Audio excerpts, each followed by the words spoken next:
नमस्कार, lead India publishers association में आपका बहुत बहुत स्वागत है। मैं हूं डॉक्टर तरुणा एस गौड़। आज का ये वीडियो आपको बताएगा कि अगर आप भी मर्डर, फांसी या एक्सीडेंट की कवरेज कर रहे हैं तो क्या सावधानी रखनी है और एक पत्रकार के इसमें राइट्स क्या हैं। जब भी इस तरह की खबर होती है तो उसके अंदर दो एंगल इंक्लूड होते हैं, एक होता है कोर्ट का और एक होता है पुलिस का। तो पहले हम एक्सीडेंट की ही बात कर लेते हैं। सपोज कहीं कोई दुर्घटना घटी तो आप वहाँ पर किस तरह से कवरेज करने जा सकते हैं। अगर कोई बड़ा एक्सीडेंट है, जैसे रेल हादसा हो गया, हाल ही में हुए भी हैं, तो अगर इस तरह के हादसे हैं तो आप सीधे सीधे स्पॉट पर पहुंचते हैं और वहां पर आप जाकर कवरेज स्टार्ट करते हैं। आप घायलों से बात भी कर सकते हैं और सही ऑथेंटिक जानकारी देने के लिए वहां पर मौजूद सुरक्षा कर्मियों से, जो कि अपर लेवल के अधिकारी होते हैं, उनसे आप बात भी कर सकते हैं कि क्या सिचुएशन है, कितने घायल हैं, कितने मृत हैं, उनको कहां पर लेकर जाया जा रहा है। आप साथ ही उनसे पूछ सकते हैं कि क्या इस आपदा के लिए कोई टोल फ्री नंबर या हेल्पलाइन नंबर भी जारी किया गया है क्या नहीं, तो वो टोल फ्री नंबर भी आप अपनी न्यूज़ का हिस्सा बना सकते हैं। इस कवरेज को करने जाने से पहले आपको किसी से परमिशन नहीं लेनी, आपको ना ही थाने जाकर बताना है, ना ही पूछना है। आपको सीधे स्पॉट पर जाना है और वहाँ पर हादसे को कवर करना है। बस सावधानी यही रखनी है कि आप जो आंकड़ा बता रहे हैं वो आंकड़ा बिल्कुल फैक्चुअल होना चाहिए। वो तभी होगा जब आप इसकी पुष्टि अधिकारियों से करेंगे। अब इसके दो तरीके हैं। पहला कि वहीं पर आपने संबंधित अधिकारियों से पूछा कि दुर्घटना में जान माल का कितना नुकसान हुआ है, घायलों को कहां पर लेकर जाया गया है। उसके बाद आप अस्पताल में अपने दूसरे रिपोर्टर को भेज सकते हैं या आप खुद भी जा सकते हैं और वहां पर पता कर सकते हैं कि एक्चुअल में घायलों की और मृतों की संख्या कितनी है। तो इस तरह से आप एक एक्सीडेंट की न्यूज़ को कवर कर सकते हैं। अब इसके अलावा अगर हम छोटे एक्सीडेंट्स की बात करें, जो आमतौर पर सड़क दुर्घटनाएं हो जाती हैं या फिर दूसरे किस्म के दुर्घटनाएं होती हैं, तो वहाँ भी आप डायरेक्ट कवरेज करने जा सकते हैं और उसकी पुष्टि करने के लिए आप थाने भी जा सकते हैं। जैसे आप मान लीजिए कोई रोड एक्सीडेंट हुआ तो आप थाने में उसके बाद जाकर पूछ सकते हैं क्या इस मामले में किसी ने कोई केस दर्ज करवाया है या फिर इस केस में कौन सी धारा लग रही है। तो ये आपकी खबर का पार्ट पुलिस से जुड़ा हुआ होता है। तो इस तरह से आप एक्सीडेंट की कवरेज कर सकते हैं। इसके अलावा अब हम बात करते हैं, बहुत ही इम्पॉर्टेंट पहलू है, वो है अदालत या फिर कोर्ट। कोर्ट की खबरों को अगर आप कवर करने जा रहे हैं तो बहुत ही सावधानी बरतनी होती है, क्योंकि आपकी जरा सी भी लापरवाही या गलती से कंटेम्प्ट ऑफ कोर्ट यानी कि कोर्ट की अवमानना हो सकती है, कोर्ट का अपमान हो सकता है।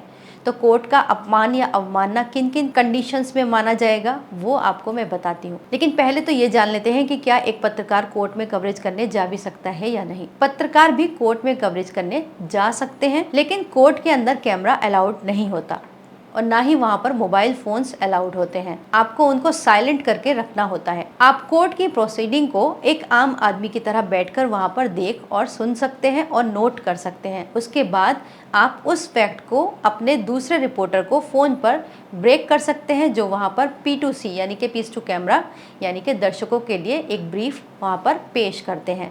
तो इस तरह से कोर्ट की कवरेज होती है। मतलब एक रिपोर्टर पहले अंदर कोर्ट रूम के अंदर जाकर पूरी सुनवाई को ध्यान से देखते हैं, समझते हैं, सुनते हैं और फैक्ट्स को वो SMS या फिर कॉल के माध्यम से अपने एंकर को या फिर बाहर खड़े दूसरे रिपोर्टर को बता देते हैं। इस तरह से वो कवरेज का एक लूप बनता है। लेकिन अगर आप प्रिंट मीडिया के पत्रकार हैं तो आप सिंपली अंदर जाइए, खबर को सुनिए, देखिए और विश्लेषण कीजिए, फैक्ट्स को नोट कीजिए और उसके बाद आके अपनी डेस्क पर कंपाइल कीजिए और न्यूज़ को प्रिंट के लिए भेज दीजिए। अब सावधानियों की बात कर लेते हैं। जैसे वहाँ पर कोई भी जो वर्डिक्ट आ रहा है या फिर जो भी केस के अंदर कोई भी अपडेट है तो उसको आपको फैक्चुअल ही रखना है। जैसे कि मान लीजिए जज साहब ने उसके ऊपर कोई टिप्पणी की तो उस टिप्पणी को एज इट इज़ ही यूज़ करना है। उसको आप एक्सप्लेन नहीं कर सकते, आप उसके अपनी तरफ से बयानबाजी नहीं कर सकते या फिर उसका विश्लेषण नहीं कर सकते। आपको स्टेटमेंट की तरह ही देना है। जैसे कि हाल ही में एक कोर्ट का फैसला भी आया जिसमें सुप्रीम कोर्ट एक केस की सुनवाई कर रहा था। मामला नकली नोटों को चलाने में एक आरोपी का था। आरोपी ने अपनी जमानत याचिका दाखिल की। कोर्ट ने पाया कि 4 साल से अब तक पुलिस ना तो गवाह पेश कर सकी और ना ही वो कोई फैक्ट शीट बना सकी जो कि कोर्ट में पेश हो, और उसका मुकदमा ठीक से चला ही नहीं था। तो कोर्ट ने इसमें एक स्पेशल टिप्पणी की। कोर्ट ने कहा, भारत के प्रत्येक व्यक्ति को त्वरित सुनवाई का अधिकार है। तो ये जो उन्होंने वर्ड यूज़ किए, इसको एज इट इज़ ही यूज़ करना है। इसके अंदर आप अपनी तरफ से कुछ जोड़ या घटा नहीं सकते, आपको ये ही ध्यान रखना चाहिए। मतलब कोर्ट के अंदर जो हुआ उसको एज इट इज़ ही आपको फैक्चुअली प्रेजेंट करना है।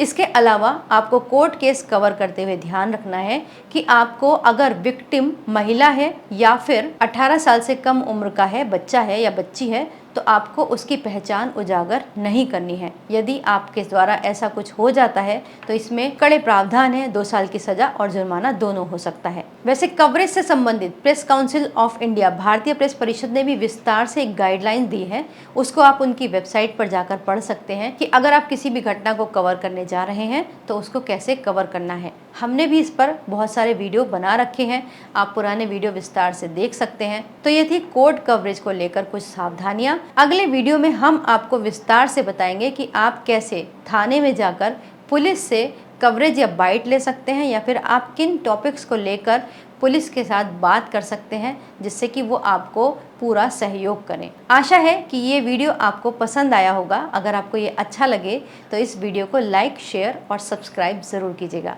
वीडियो देखने के लिए बहुत बहुत धन्यवाद।